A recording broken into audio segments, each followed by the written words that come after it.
Assalamualaikum warahmatullahi wabarakatuh. Bismillah walhamdulillah wassalatu wassalamu ala rasulillah wa ala alihi wa ashabihi wa mawalah wa la hawla wa la quwata illa billah. Yang kami hormati Kepala Madrasah Sanawiyah Negeri 1 Kota Kediri, Bapak Dr. Adis Muhammad Nizar MPD, dan yang kami hormati segenap Bapak Ibu guru, staf dan karyawan MTSN 1 Kota Kediri, dan yang senantiasa kami banggakan anak-anak semuanya. Syukur alhamdulillah pada kesempatan kali ini kita bisa melanjutkan kembali kajian fikih kita, khususnya dalam masalah ubudiyah di kitab Safinatun Najah, yang mana dalam pertemuan ini nanti kita akan membahas tentang syarat-syaratnya wudhu, di mana telah kita ketahui bersama bahwasanya ibadah wajib ataupun ibadah yang sifatnya tidak wajib ini kalau tidak berwudu sebelumnya maka dianggap ibadah tersebut tidaklah sah. Oleh karenanya mari kita membahas bersama syarat-syarat wudu, dan kita awali dengan kita membaca Al-Fatihah. Bismillahirrahmanirrahim. Ila hadratin Nabil Mustafa Sayyidina wa Maulana Muhammadin sallallahu alaihi wasallam wa ila hadrati abi wa ummi wa azwajihi wa dzurriyyati wa ikhwanihim dan nabiyina wal mursalin wa ala alin wa ashabikulina juma'ina wa tabi'ina wa tabi'in wa man tabi'ahum bi ihsanin ila yaumiddin wa ila hadrati musaddaq badal kitab Syekh Salim bin Sumar Al-Hadrami wa ila hadrati masyayikhina wa masyayikhikum wa mu'allimina wa mu'allimikum wa bawaina abawaikum annallaha yaghfir lahum wa yarhamuhum wa ala ma nawaina bi niyyati talabil ilmi wa biniyatil khidmah wal ibadah bisiril Fatihah. A'udzubillahi minasyaitonir rajim. Bismillahirrahmanirrahim. Alhamdulillahirabbil alamin arrahmanir rahim maliki yaumiddin. Iyyaka na'budu wa iyyaka nasta'in ihdinas siratal mustaqim siratal ladzina an'amta 'alaihim ghairil maghdubi 'alaihim waladdallin. Amin. Bismillahirrahmanirrahim. Qolal musannifu rahimahullahu taala wa nafa'ana bihi wa bi ulumi fid dharain amin ya rabbal alamin. Qauluhu ila anqal faslun surutul wudu'i utawi pira-pira syarate wudu iku asyaratun ana 10. Rupane al-islamu Islam, wa tamyizu lan tamyiz, wan naqa'u lan bersih, anil haidi saking haid, wan nifasi lan nifas, wa amma lan bersih saking perkara yamna'u kang nyegah apa ma wusulal ma'i ing tumekane banyu ilal basyarati maring kulit. Wa alla yakuna lan yen to ora ana iku alal udwi ing atase anggota apa ma barang yughayyiru kang ngewahake apa ma al ma'a ing banyu. Wal ilmu lan ngawaruhi bi fardiyatihi kelawan fardune wudu. Wa alla ya'taqidalan yen to ora nekodake sapa mutawaddi utawa man fardhon ing fardu min furudihi saking pira-pira fardune wudu sunnatan ing sunnah. Wal ma'ulan banyu at-tuhuru kang suci, wa dukhulil waqti lan manjinge waktu, wal muwalatu lan nuli-nuli lidaimil hadasi maring wong kang nglanggengi hadas. Anak-anak semuanya yang kami banggakan, pada pasal ini menjelaskan tentang syarat-syaratnya wudu yang jumlahnya ini ada 10.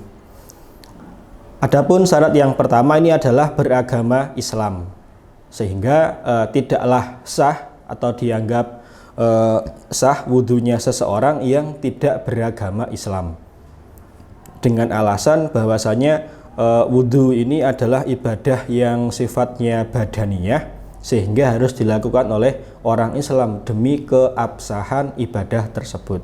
Sehingga ketika ada orang non muslim ini kok berwudu, ya maka tidak dianggap, karena walaisa huwa min ahliha, bukan untuk kalangan non muslim itu sendiri. Adapun syarat yang kedua adalah tamyiz. Jadi tamyiz di sini artinya adalah seseorang itu berakal, yang artinya bisa membedakan mana perkara yang baik dan mana perkara yang tidak baik. Ini artinya adalah tamyiz. Kemudian syarat yang ketiga adalah wan naqa'u anil haidi wan nifasi. Ini dikhususkan bagi perempuan ketika seorang perempuan ini mendapatkan tamu bulanan atau nifas, yang artinya setelah melahirkan, maka ketika mereka ini berwudu, wudunya juga tidak dianggap sah karena masih dalam kondisi berhadas besar tadi itu, yakni haid dan nifas. Kemudian yang keempat ini adalah Wa amma yamna'u usulal ma'ilal basyarah. Ini perlu kita perhatikan sebelum kita berwudu, hendaknya anggota-anggota wudu kita ini kita periksa terlebih dahulu. Apakah ada hal-hal yang mencegah sampainya air kepada kulit?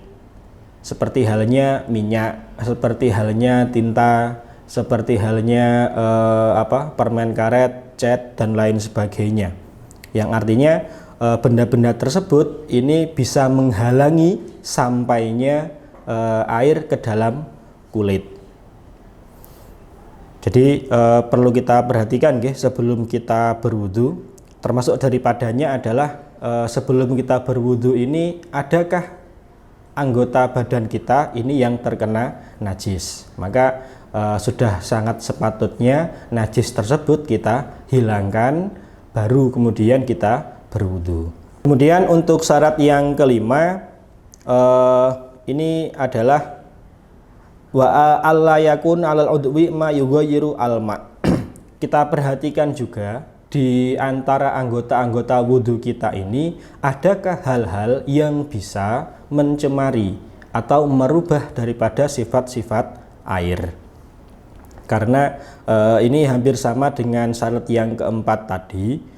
Kalau yang keempat ini lebih fokus kepada hal-hal yang mencegah sampainya air ke dalam kulit, sedangkan yang kelima ini adalah bisa atau tidaknya hal-hal tersebut ini mempengaruhi sifat air. Karena seperti halnya penjelasan sebelumnya, kalaupun toh air ini lebih dari 2 kulah dan dia berubah karena hal-hal yang tidak dinajiskan, maka ini tidaklah mengapa. Tapi kalau hal-hal ini bisa merubah sifat-sifat air sampai pada taraf yang menghilangkan status air ini tohir mutohir, nah ini berbahaya karena bisa membuat wudhu kita ini menjadi tidak sah. Kemudian yang keenam, ini yang sangat penting sekali anak-anak semuanya yang kami banggakan, yakni mengetahui akan fardu-fardunya wudhu. Ya, seperti halnya yang telah kita bahas pada kajian sebelumnya, fardunya wudhu ini ada 6. Okay. Jangan sampai keliru atau jangan sampai tidak tahu akan fardu-fardunya wudhu. Karena kalau kita tidak tahu fardu-fardunya wudhu, ya bisa berakibat wudhu yang kita lakukan itu nanti tidak memenuhi syarat. Nah, kalau wudhu tidak memenuhi syarat, ya otomatis wudhunya nanti tidak dianggap. Oleh karenanya perlu sedikit kita mereview bahwasanya fardunya wudhu ada 6. Yang pertama adalah niat, dan ini dilakukan saat membasuh wajah yang pertama kali. Yang kedua adalah membasuh wajah. Yang ketiga adalah membasuh kedua tangan sampai pada siku. Ini diusahakan di atasnya siku juga ikut terkena basuhan air. Kemudian yang keempat adalah mengusap sebagian kepala. Kemudian yang kelima adalah membasuh kedua kaki sampai dengan mata kaki. Dan yang keenam adalah tertib.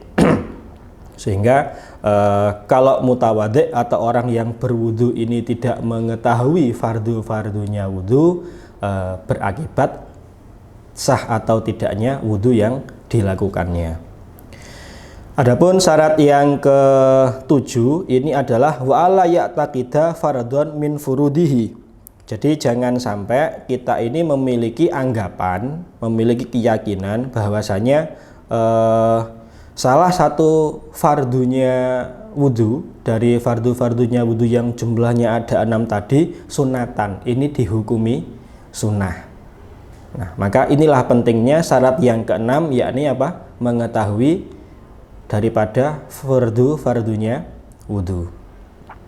Jangan sampai juga mengatakan mengusap kedua telinga ini juga bagian fardu. Nah, ini termasuk fatal, okay? Karena mengusap kedua telinga itu hukumnya adalah sunnah. Termasuk berkumur itu pun juga sunnah. Jangan sampai menganggap, wah kumur ini wajib atau fardunya wudhu. Nah, ini jelas akan keliru. sehingga mempengaruhi keabsahan daripada wudhu kita nanti. Kemudian yang ke-8 ini saat berwudhu menggunakan air yang suci. Nah, terkait dengan air yang suci ini bisa dari jenisnya air itu sendiri atau dari volume air itu sendiri. Kalau dari jenis air ini seperti yang telah dijelaskan oleh para ulama, air yang bisa digunakan untuk berwudu ini ada 7 macam, gitu. Tapi tidak kita bahas di sini secara mendetail. Dan untuk volume air yang bisa digunakan untuk bersuci atau berwudu ini adalah air yang volumenya atau jumlahnya lebih dari 2 kulah. Nah, ini juga perlu kita periksa sebelumnya mengenai air. Kemudian syarat yang ke-9 ini adalah masuk waktu sholat, wa dukhulul wakti, masuknya waktu sholat. Karena syarat yang ke-9 ini dikhususkan bagi seseorang yang mengalami permasalahan di kesehatannya, khususnya bagi orang yang tidak bisa menahan BAK-nya atau buang air kecilnya. Kalau di istilah fikihnya itu kami menyebutnya beser. Jadi pipisnya ini nggak bisa berhenti, alias netes terus, nggak bisa direm. Sehingga dia memiliki kewajiban untuk berwudu sebelum melaksanakan sholat. Ini ketika sudah masuk waktu sholat, langsung wudu, kemudian langsung melaksanakan sholat.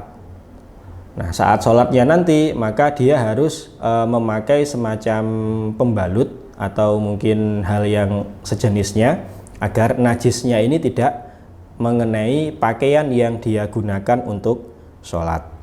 Kemudian yang ke-10 atau syarat yang terakhir ini adalah al-muwalah, yang artinya tidak boleh dalam berwudu ini disepasi atau ditinggal. Misalkan begini, setelah berkumur kemudian membasuh wajah, kemudian dia tinggal ngobrol dengan temannya atau dia tinggal dulu mengambil sesuatu, itu artinya tidak muwalah. Muwalah itu artinya mulai dari gerakan-gerakan wudhu yang pertama sampai yang terakhir ini dilakukan dalam satu waktu itu. Dan ini pula dikhususkan bagi orang yang daimul hadas, orang yang hampir sama dengan yang 9 tadi, orang yang beser. Karena kalau tidak seperti itu maka wudhu yang dia lakukan nanti tidak menjadi wudhu yang sah. Nah, kalau wudhunya ini tidak sah, maka secara otomatis ibadah yang dia lakukan juga tidak diterima. Anak-anak yang kami banggakan, itu tadi adalah syarat-syarat wudhu yang jumlahnya ada 10. Tapi selain daripada ke-10 syarat ini, kita juga perlu untuk memperhatikan dawuhnya Kanjeng Nabi yang disampaikan kepada Sayyidina Ali karamallahu wajhah, bahwasanya saat berwudu ini kita dituntut agar istaghsi minal wudu. Jadi menyempurnakan daripada gerakan-gerakan dalam wudu. Apa maksud daripada menyempurnakan gerakan wudu itu? Di antaranya adalah saat menggunakan air ini jangan sampai berlebihan. Dan juga ketika berwudu dan setelah berwudu ini kita gunakan adab dan etikanya, seperti halnya membaca doa setelah wudhu, kemudian menambahkan dengan membaca surat Al-Qadr setelah berwudhu. Mudah-mudahan dalam kajian kita ini nanti yang membahas khusus mengenai syarat-syarat wudhu ini bisa menambah khazanah keilmuan kita, dan manfaatnya adalah wudhu kita ini bisa menjadi lebih baik lagi dari yang sebelumnya. Dan tentunya kalau wudhu kita ini sudah baik, sudah sempurna, insya Allah ibadah yang kita laksanakan ini akan bisa diterima oleh Allah Subhanahu wa Ta'ala. Amin Allahumma amin. Demikian yang dapat kami sampaikan. Ketika ada pertanyaan, monggo boleh kalian sampaikan melalui kolom komentar atau menghubungi guru fikih masing-masing. Kurang lebihnya dari saya mohon maaf yang sebesar-besarnya. Afu minkum. Wassalamualaikum warahmatullahi wabarakatuh.